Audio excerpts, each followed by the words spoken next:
Hello everyone, welcome back to my YouTube channel. आज की इस वीडियो में हम लोग बात करेंगे क्लास 8 का साइंस। ठीक है, क्लास 8 का साइंस चैप्टर 1 और चैप्टर 1 का नाम है कोशिका। ठीक है, आज कोशिका के बारे में पढ़ेंगे। ऑब्जेक्टिव प्लस सब्जेक्टिव दोनों क्वेश्चन आंसर करेंगे और अभ्यास। ठीक है, जो most very very important question है। आगे देखते हैं क्वेश्चन नंबर 1। यहाँ पर लिखा हुआ है कि एक नंबर निम्न कथन में सत्य अथवा असत्य को लिखिए। ठीक है, तो जो यहाँ पे क्वेश्चन पूछा गया, ठीक है, जो सत्य होगा उसको सही टिक लगाएंगे, जो असत्य होगा उसको गलत टिक लगाएंगे। ठीक है, एक नंबर क्वेश्चन यहाँ पर देख लेते हैं। लिखा हुआ है एक कोशिकीय जीव में एक ही कोशिका होती है। हाँ, ये एक कोशिका जीव में एक ही कोशिका होती है। ये करेक्ट आंसर हो जाएगा एक नंबर का, ये हो जाएगा सत्य। अब दूसरा क्वेश्चन देख लेते हैं। रक्त कोशिका शाखान्वित होती है? हाँ, नहीं होती है, रक्त कोशिका शाखान्वित नहीं होती है। ये इसका करेक्ट आंसर हो जाएगा असत्य। यहाँ पर असत्य लिख सकता है या कटअप निशान दे सकता है आप। आगे देखते हैं क्वेश्चन नंबर 3 लिखा हुआ है कि किसी जीव की मूल संरचना अंग है। किसी जीव की मूल संरचना अंग कोशिका है, लेकिन ये गलत हो जाएगा, ये कटअप हो जाएगा, यानी असत्य इसका करेक्ट आंसर हो जाएगा। आगे देखते हैं क्वेश्चन नंबर 4। यहाँ पर लिखा हुआ है कि अमीबा की आकृति अनियमित होती है। अमीबा की आकृति अनियमित होती है। हाँ, ये करेक्ट आंसर हो जाएगा, क्योंकि अमीबा ऐसे आकृति होती है, लेकिन कई प्रकार से ऐसे भी होता है।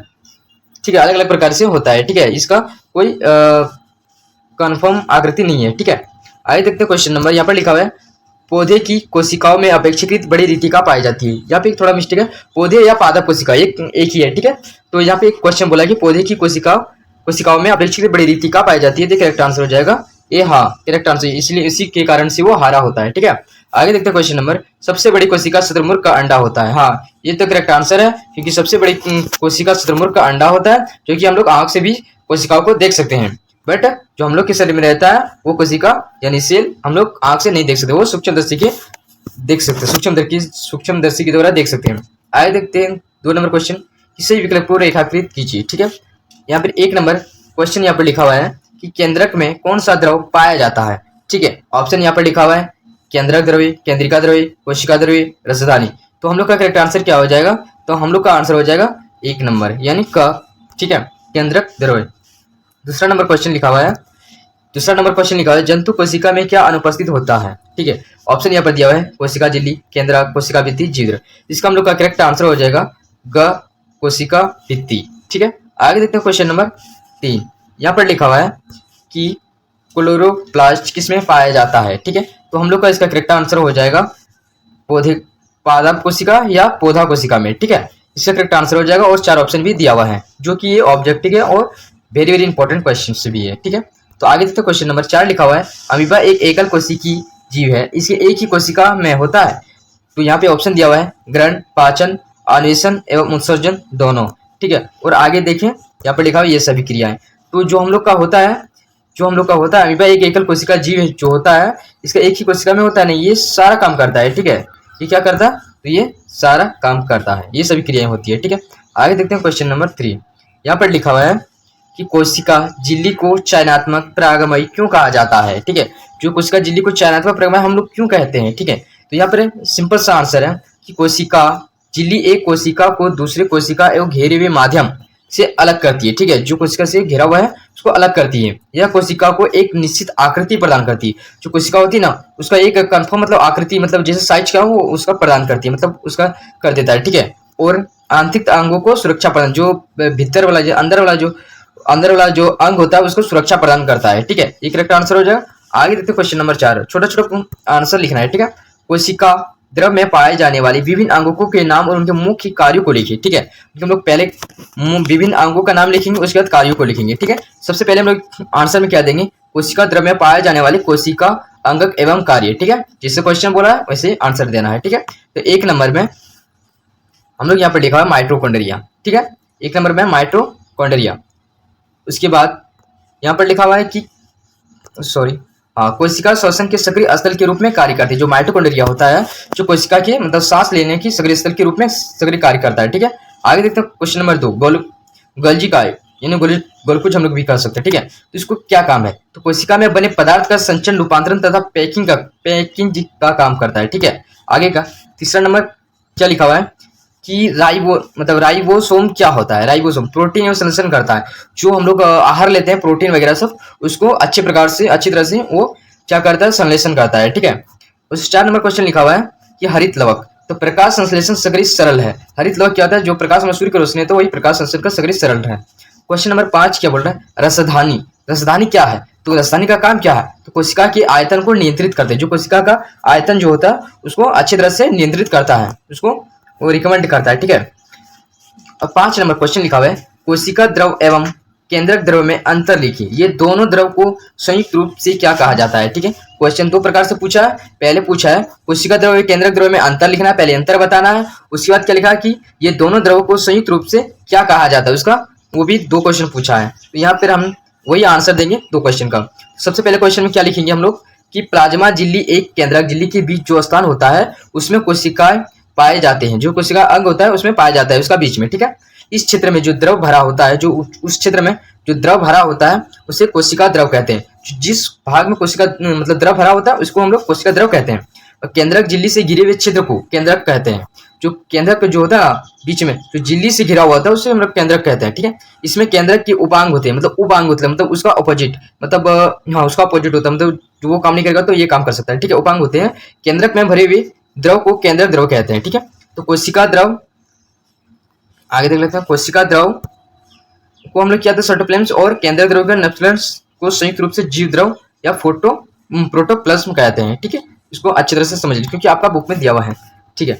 अब देखते हैं 6 नंबर का, ठीक है।